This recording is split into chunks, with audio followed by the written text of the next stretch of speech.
Episode की start में हम यून को देखते हैं जो उस ऑक्शन हाउस वाले आदमी मिस्टर ताओ के पास आ जाता है। तब ताओ यून को देखकर खुश हो जाता है और उससे कहता है, मैं तो तुम्हारा कब से इंतजार कर रहा था, तुमने आने में काफी देर लगा दी। जिस पर यून उससे माफी मांगता है और उसे एक ब्लड फ्लेम स्टोन दिखाता है, जिसे देखकर मिस्टर ताओ कहता है, तुम तो सच में बहुत ज्यादा महान हो, तुमने अपने वादे के हिसाब से वो ब्लड फ्लेम बोन यहाँ पर ले आया, हमारा बिजनेस तो बहुत अच्छा चलेगा। जिसके बाद वो उसे अपना कॉन्ट्रैक्ट दिखाता है कि कितने पैसों में वो उससे ब्लड फ्लेम बोन लेने वाला है। तब उस कॉन्ट्रैक्ट को पढ़कर यून उससे कहता है, इन ब्लड फ्लेम स्टोन का 30% प्रॉफिट तुम रखना चाहते हो, ये तो बहुत ज्यादा है। तब ताओ कहता है, तुम मार्केट को नहीं जानते, अभी ब्लड फ्लेम बोन की कीमत बहुत ज्यादा कम चल रही है, तभी मैं इन्हें बेचने का ऑक्शन हाउस में बंदोबस्त कर रहा हूँ, इसलिए इतना प्रॉफिट तो मेरा बनता ही है। इस पर यून कहता है, तो ठीक है,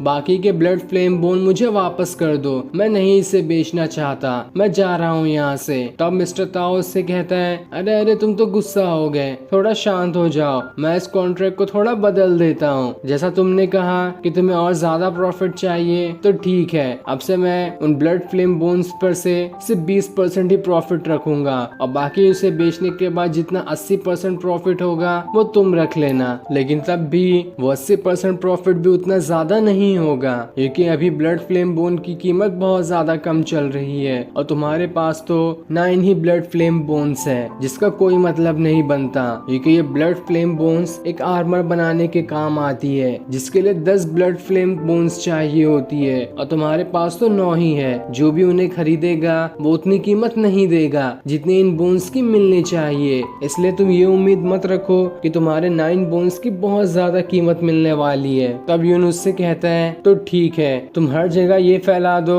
कि उस ऑक्शन हाउस में 10 ब्लड फ्लेम बोन्स होगी और ऑक्शन शुरू होने से पहले मैं एक और ब्लड फ्लेम बोन का बंदोबस्त करता हूँ, जिसके बाद पूरी 10 की 10 ब्लड फ्लेम बोन्स को ऑक्शन हाउस में बेचा जाएगा। लेकिन मेरी भी एक शर्त है कि उसे बेचने के बाद तुम सिर्फ 10% ही प्रॉफिट रखोगे, तो क्या तुम इसके लिए तैयार हो? जिस पर मिस्टर ताओ मान जाता है, क्योंकि अगर पूरे 10 ब्लड फ्लेम बोन बिकेगी तो उसकी कीमत पहले से 10 गुना ज्यादा हो जाएगी, जिस वजह से 10% प्रॉफिट ही पहले के 50% प्रॉफिट जितना हो जाएगा। अब यून मिस्टर ताओ के वहाँ से बाहर आ जाता है, जहाँ पर उसका दोस्त पहले से ही मौजूद था। जिसके बाद वो दोनों वहाँ से घर की तरफ जाने लगते हैं, पर तभी उन्हें रास्ते के सारे लोग एक तरफ भागते हुए दिखाई देते हैं। उन्हें समझ ही नहीं आता कि आखिर लोग कहाँ भाग रहे हैं। तब यून का दोस्त एक आदमी को पकड़कर पूछता है कि आखिर यहाँ पर क्या हो रहा है, क्यों सभी लोग इस तरफ भाग रहे हैं। तब वो आदमी बताता है, 2 सेक्ट के यंग मास्टर की फाइट होने वाली है, ऐसा सीन जल्दी देखने को नहीं मिलता,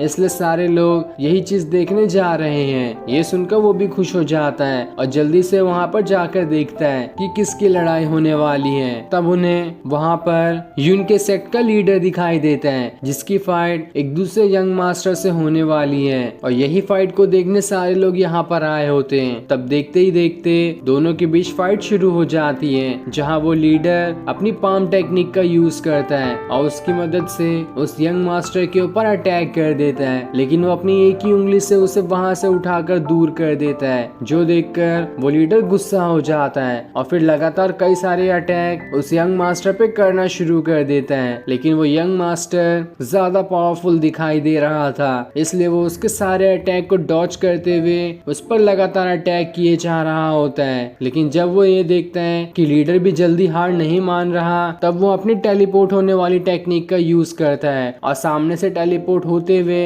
अचानक से लीडर के पीछे ही आ जाता है, जहां से वो एक खतरनाक अटैक उस पे कर देता है और यह अटैक इतना ज्यादा खतरनाक था कि लीडर वहां से नीचे गिर जाता है और इस तरह से इस फाइट में उसकी हार हो जाती है। तब ये देखकर लीडर उससे कहता है, मुझे नहीं लगा था कि तुम मेरे 10 मूव्स को भी नहीं झेल पाओगे, तुम तो उससे पहले ही हार गए, लगता नहीं कि कोई जल्दी मेरा मुकाबला कर पाएगा, मुझे तो लगा था तुमसे फाइट करने के बाद मुझे मजा आएगा, लेकिन मैंने देख लिया कि तुम किसी काम के नहीं हो, इसलिए दोबारा मुझसे फाइट करने कभी मत आना। जिसके बाद वो वहाँ से चला जाता है। तब यून लीडर से कहता है, क्या आप ठीक है, आपको चोट तो नहीं लगी? जिस पर लीडर बताता है, तुम्हें मेरी टेंशन लेने की जरूरत नहीं है, मुझे कोई चोट नहीं लगी है, देखो जिस तरह से मैं आज हार गया, मैं नहीं चाहता कि तुम भी वैसे ही हार जाओ, क्योंकि हमारे पूरे सेक्ट की इज्जत तुम्हारे ऊपर ही है, अगले होने वाले मार्शल आर्ट कंपटीशन में तुम्हें बहुत अच्छा परफॉर्मेंस दिखाना है, वरना अगर तुम वहाँ पर हार गए तो हमारे सेट की बहुत ज्यादा बेइज्जती होगी, इसलिए बहुत अच्छे से प्रैक्टिस करो।